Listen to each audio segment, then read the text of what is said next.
Assalamualaikum warahmatullahi wabarakatuh. Alhamdulillah, sholatu ala rasulillah, ma ba'du. Kembali lagi ke dalam channel ini. Setelah kita kemarin sudah membahas dan menghatamkan kitab Al-Matnu Syarif Al-Mulaqab bi Fathil Latif, satu kitab karya dari Syekhona Khalil Bangkalan, Madura. Kali ini kita akan mengkaji lagi satu kitab fikih yang tipis, yang dasar juga, yakni kitab Matan Sittin Mas'alah. Matan Sittin Mas'alah ini satu kitab karya dari Syekh Ahmad bin Muhammad bin Sulaiman Az-Zahid Al-Misri, seorang ulama Mesir seperti nisbatnya Al-Misri. Beliau juga seorang yang zuhud. Zuhud ini artinya hatinya tidak kemudian kantil, tidak terikat dengan ikatan-ikatan duniawi. Jadi dia sudah tanda kutip selesai dengan dirinya sendiri. Beliau hidup di rentan tahun 1300-an akhir sampai 1400-an awal, yakni sampai tahun 1416 Masehi, sekitar itu. Kitab beliau, kitab Sittin Masalah ini satu kitab tipis yang menjelaskan terkait satu rukun Islam, rukun iman, rukun Islam, terus hal-hal yang berkaitan dengan ubudiyah keseharian secara singkat. Kitab ini tentu saja kelak nanti ketika saya kaji, saya jelaskan singkat, tidak melebihi dari yang tertulis di dalam kitab. Ya mungkin melebihi ya sedikit-sedikit saja. Karena ketika kita hendak mau membahas yang lebih dalam lagi, ya kita akan membaca sarahnya saja atau mengkaji sarahnya saja di kesempatan yang lain. Baik, kita akan membaca muqaddimah kitab ini yang meliputi satu tujuan di mana beliau hendak menunjukkan arah dari kitab ini mau hendak kemana dan lain sebagainya. Terus argumentasi atau pondasi yang beliau bawa apa saja akan kita bahas di video kali ini. Bismillahirrahmanirrahim. Bayanu ma la budda minhu. Ai hadza bayanu ma la budda minhu. Hadza utawi iku bayanu ma, penjelasannya barang la budda kang ora kera ora minhu saking ma, minal furudi saking pira-pira kefarduan al wajibati kang wajib, ala madhabil Imam Syafi'i, yang atase madhab Imam Syafi'i. Kitab ini dimuqaddimai dengan singkat, padat dan jelas oleh sahibul kitab, oleh musannaf, yakni Syekh Ahmad bin Muhammad tadi. Beliau menjelaskan bahwa kitab ini arahnya hendak menjelaskan sesuatu yang la budda minhu minal furudil wajibat, yakni sesuatu yang tidak bisa ditinggal dari kefarduan yang diwajibkan kepada umat muslim dalam bingkai madhab Imam Syafi'i. Artinya kitab ini hendak menjelaskan hal yang intinya inti, yang tidak boleh benar-benar ditinggalkan. Jadi ini penting menurut sang musannaf. Qala, beliau mengutip satu hadisnya Kanjeng Nabi. Qala dawuh sapa Rasulullah, Kanjeng Rasulullah sallallahu salam muga-muga paring rahmat atim sapa Allah alaihi ing atase Kanjeng Rasul wasallama lan paring keselamatan sinten Gusti Allah. Dawuhipun thalabul ilmi utawi golek ilmu, nuntut ilmu iku fardhatun fardu ala kulli muslimin ing atase saben-saben wong muslim wa muslimatin lan wong muslim wadon. Kutipan pertama ini menunjukkan bahwa satu, orang muslim ini baik laki-laki maupun perempuan itu diwajibkan mencari ilmu. Oleh karena itu, bila kita tarik kesimpulan, musonef di sini hendak menjelaskan bahwa kitab ini itu memfasilitasi kewajiban-kewajiban yang diberikan oleh orang muslim, baik laki-laki maupun perempuan. Beliau menyediakan bahan ajarnya, yang mana umat muslim ketika belajar sudah, ini loh kitabnya, silahkan dipelajari, silahkan ditolak. Jadi gitu. Kitab ini dianggap sudah representatif dari al-ilmu di hadis tolabul ilmi. Berikutnya qala Ibnu Abbas, dawuh sapa Ibnu Abbas radhiyallahu muga-muga paring ridho sapa Allah anhuma saking Ibnu Abbas lan Sayyidina Abbas. Kafa nyukupi ka ing sira min ilmi dini saking ilmu agama. Apa sing nyukupi apa antarifa ing ento ngawruhi sapa sira ma ing barang layasa kang ora den perbolehkan ka ing sira apa jahluhu ora ngertine ma. Ibnu Abbas pernah dawuh, dan ini dikutip oleh Syekh Ahmad bin Muhammad, bahwa cukup bagi seseorang muslim tentu saja dalam mengetahui ilmu agama itu mengetahui atau mempelajari hal-hal yang minim, yang intinya inti, yang mana ketika dia tidak mempelajari itu dia berdosa. Artinya seorang muslim cukup mempelajari dalam urusan agama ya, hal-hal yang tidak boleh dia tinggalkan. Dalam hal ini ya tentu saja seperti wudhu, sholat, terus kemudian rukun iman, rukun Islam, itu harus diketahui betul,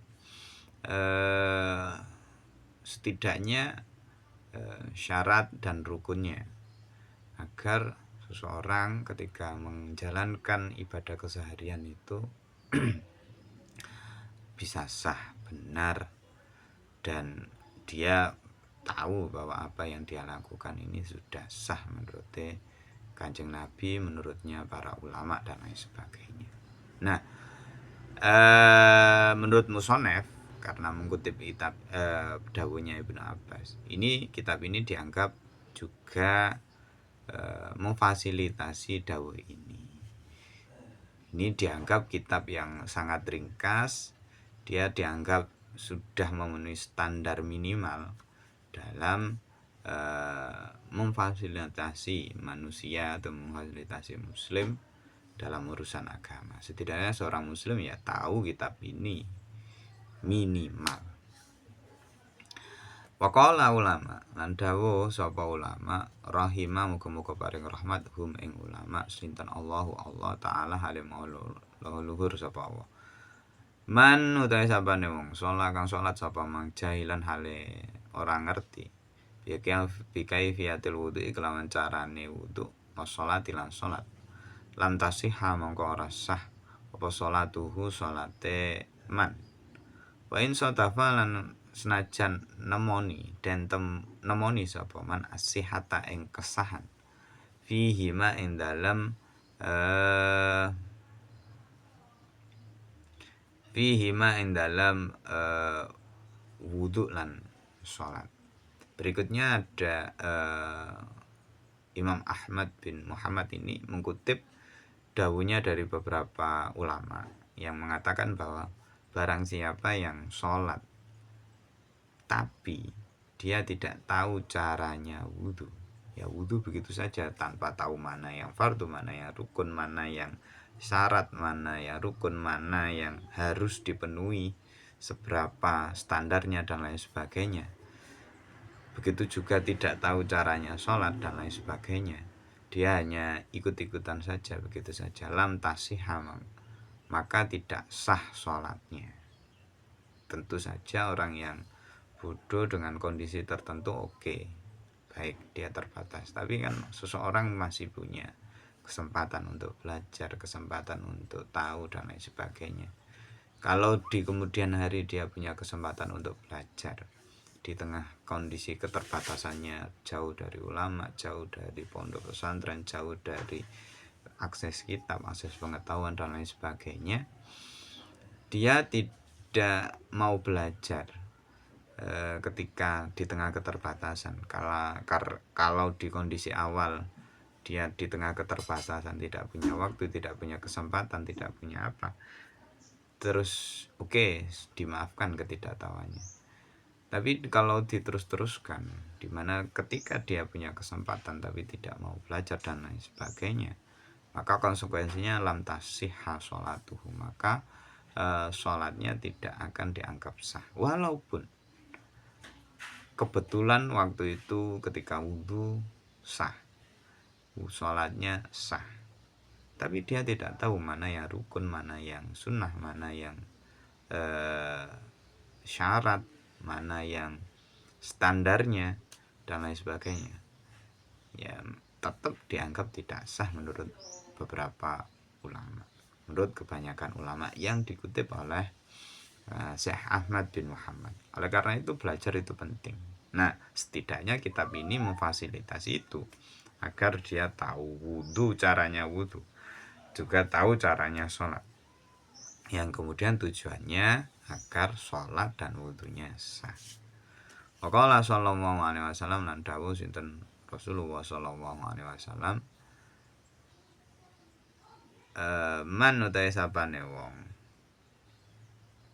yurid kang ngersakake sinten Allahu Allah bi kelawan man khairan ing kebagusan, yufaqih mongko mahamake sinten Gusti Allah hi ing man, yufaqih hu ing man fitini ing dalam perkara agama. Berikutnya dari Kanjeng Nabi ini mengatakan bahwa bagi Allah orang yang dikehendaki baik oleh Allah adalah orang yang difahamkan agama.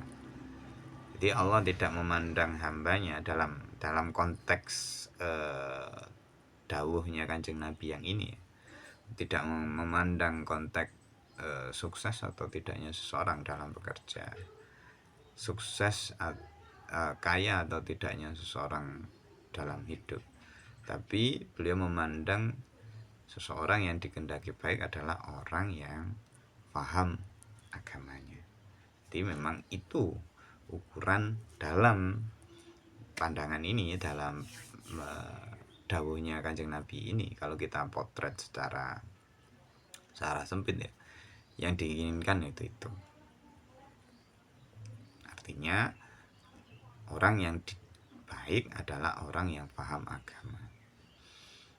Nah, dalam hal ini karena konteksnya ini muqaddimah kitab ini itu